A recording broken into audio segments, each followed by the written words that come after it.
Welcome to my presentation, Enhancing Regional and Cultural Knowledge Through Social Media Collaboration.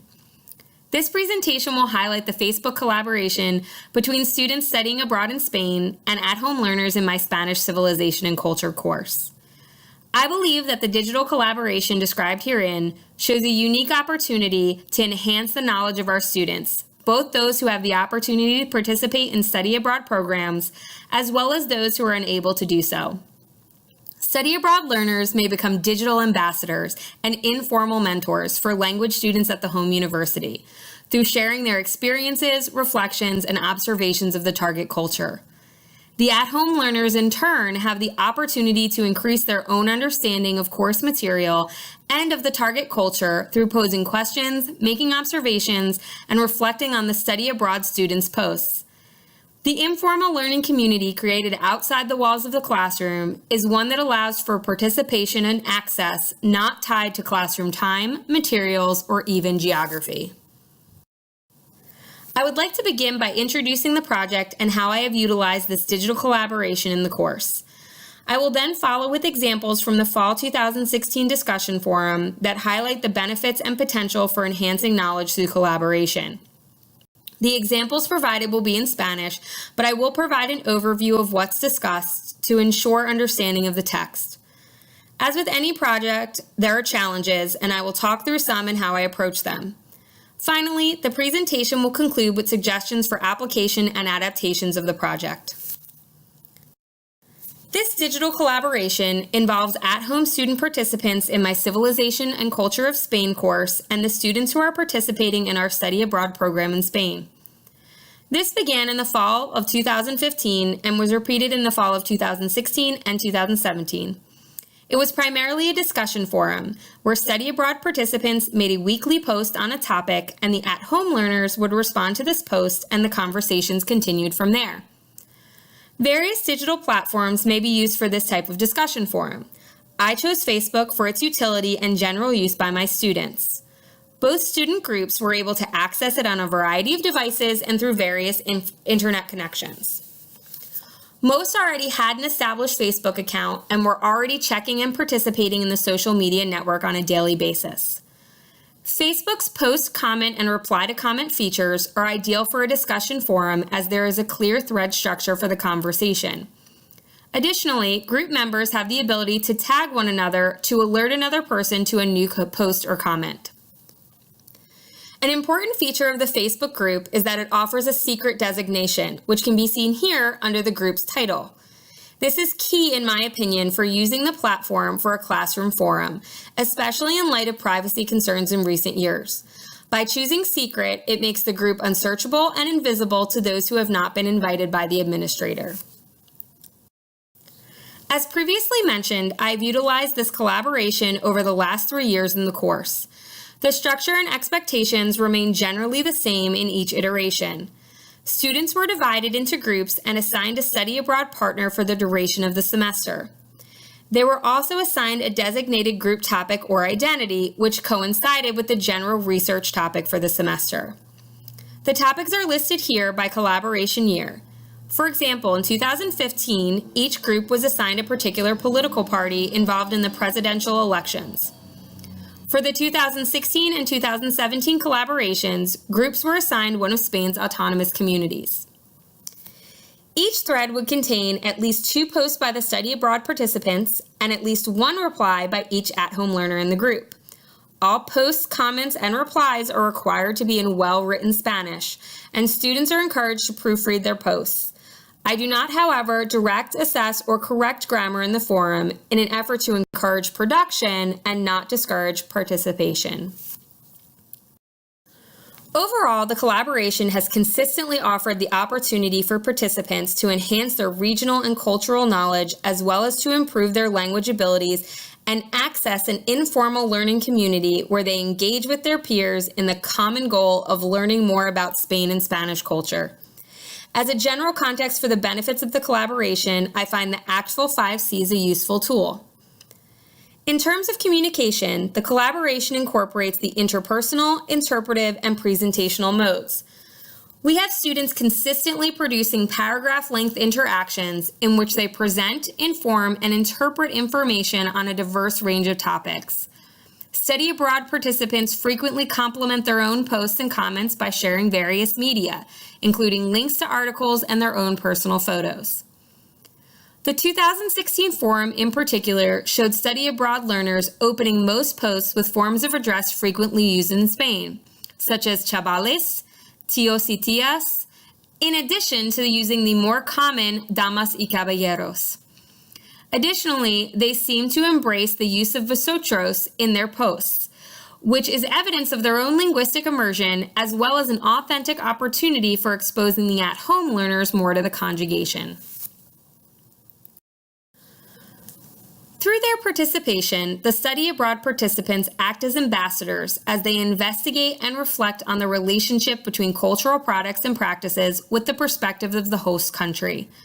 As they identify a cultural product or practice, they are sure to provide their observations on how it connects to Spanish society. This also included sharing the perspectives and comments of their Spanish friends and classmates, providing a first-hand perspective of the significance of the product or practice. The at-home learners were especially curious about the cultural practices and products and frequently asked their study abroad group member to provide more details or additional insight into a particular topic.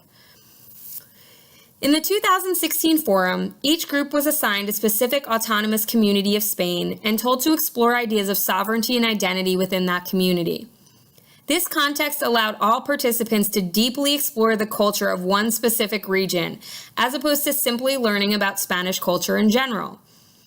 The study abroad students had the opportunity to learn about a region other than where they were studying, and thus increase their knowledge of Spain beyond their geographic location and where they may have happened to have the opportunity to visit. At-home learners were also able to explore one specific autonomous community and began to develop their expertise on a specific region of the country. Some topics of interest across the regions in the 2016 forum were festivals, food, drinking practices, and soccer.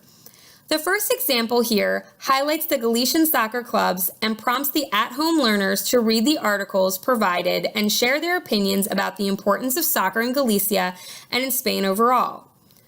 In turn, the at-home learners respond by commenting on its significance as well as asking about the preferences of a particular group and the in-country experiences of the study abroad participant.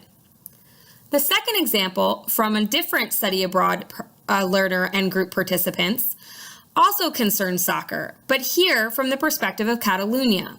And the study abroad participant looks to explore the connection between athletes, culture, and politics. The at-home learners are able to share their previous knowledge of the athlete as well as comment on the significance of the sport for the region. Perspective-taking, comparisons, and connections across disciplines are frequent features of the collaboration. Both study abroad and at-home students draw upon their knowledge and experiences in their own culture, as well as their knowledge in areas such as economics, international relations, political science, and the arts, among others. Given the context of the 2016 forum, there were frequent comparisons between the individual autonomous communities and Spain, covering many of the areas just mentioned. This was beneficial to both groups of learners in that they were able to situate their community within the larger context of Spain as a country and address the concerns they saw as important to their assigned community. Comparisons between Spain and the United States allow them to reflect on the differences and the similarities between the two cultures. Interestingly, it is more often the at-home learner making the comparison with the US and not the study abroad participant, which is encouraging in the sense that the study abroad learner is open to utilizing the Spanish perspective more during the immersion experience. In the 2016 forum, there were frequent comparisons between the US and Spain, ranging from topics concerning the economy, globalization, drug policy, and the effects of Brexit, as well as cultural festivals and celebrations. The example shown here explores the celebration of Halloween in the Canary Islands, where students consider the influence of the American version of the celebration in contrast with the community's traditional version, as well as its effects on tourism and the economy. Through their participation, the study abroad participants and at-home learners form their own community in the digital world, outside the classroom and classroom time. While each are being assessed on their participation in the forum, the informal learning that is taking place within the Facebook group is one of the hallmark features of the collaboration. The participants actively work together to share experiences, interpret new knowledge, and draw connections across disciplines and cultures. Additionally, while not directly participating, the new friends, classmates, and acquaintances made by the study abroad learners are included in the forum, thus extending the community found in the immersion experience. By sharing the observations and opinions of these individuals, the study abroad learners bring them into the informal learning community and pass on the regional and cultural knowledge to their at-home counterparts. Members of the 2016 forum made multiple mentions of the opinions of their classmates, roommates, and even casual acquaintances made during trips. Each inclusion was meant to further develop or deepen understanding of the topic under discussion and provide a way to juxtapose the depiction of a topic in the media or other forum with the opinions of individuals with whom the study abroad learner had connected. Collaboration, especially in the digital realm, does not come without challenges.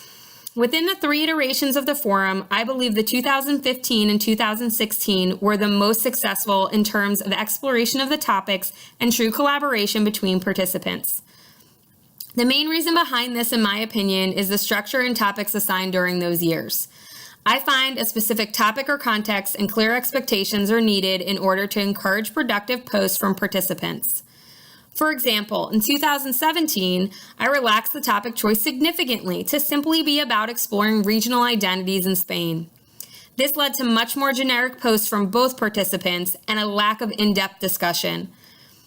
Additionally, as the instructor, it is important to keep up to date on current events related to the chosen topic, as situations may change quickly and events may have a direct effect on the student's ability to explore the topic. It may be difficult at times to maintain motivation for the weekly posts, and therefore some form of assessment and assigned point value is needed to maintain accountability. The choice of topic also ties into this, as the more specific and/or structured it is, I've found has encouraged students to more actively post without significant prompting on my part. However, there are always a few that need to be constantly reminded to complete their posts for the week.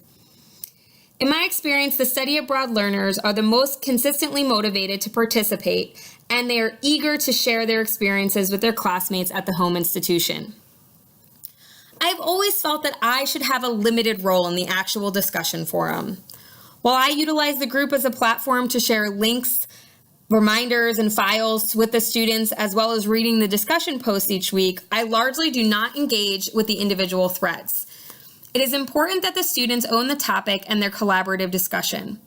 I also do not prompt the students with weekly post topics as a way to encourage the study abroad learners to post about what they find interesting and relevant to their assigned group. This limited role, however, does mean less language correction occurring in the forum. They're all encouraged to use well-written Spanish in their posts, though I do not assess specific grammar or vocabulary mistakes. If I notice a consistent error, I may call it to a student's attention, but I do not intervene in a post or comment. For me, the linguistic benefit of writing in the target language is an important feature of the discussion forum, but improving written Spanish is not the main priority. The main priority is the informal learning and the students being the drivers of the collaboration and sharing their observations and reflections freely without over-prioritizing writing it in perfect Spanish. To conclude the presentation, I wanted to share some ideas for adapting the digital collaboration. Obviously, it does not need to be limited to a Spanish class or a Spanish language immersion. I believe it's applicable to just about any language and corresponding immersion experience. I've primarily used this type of collaboration in upper level courses, but I believe that it may be adapted to lower level courses as well. This may involve a more language improvement focused collaboration on the part of the at-home learners, and well-defined topics and specific prompts would also likely be useful in a collaboration at the lower levels. I think the most important aspect of the collaboration is to maximize the study abroad participants' emerging knowledge and awareness during that experience by providing an outlet for them to pass on that knowledge to learners at their home institution. Not everyone has the opportunity to study abroad, and by allowing participants to share in the immersion experience, we are extending that opportunity to enhance regional and cultural knowledge and form additional connections among our students and the target culture. Thank you so much for taking the time to view my presentation. I know I'm certainly not the first person to explore this type of collaboration, so please feel free to comment and share your own experiences with digital collaboration involving study abroad students. I really look forward to continuing the conversation throughout the week.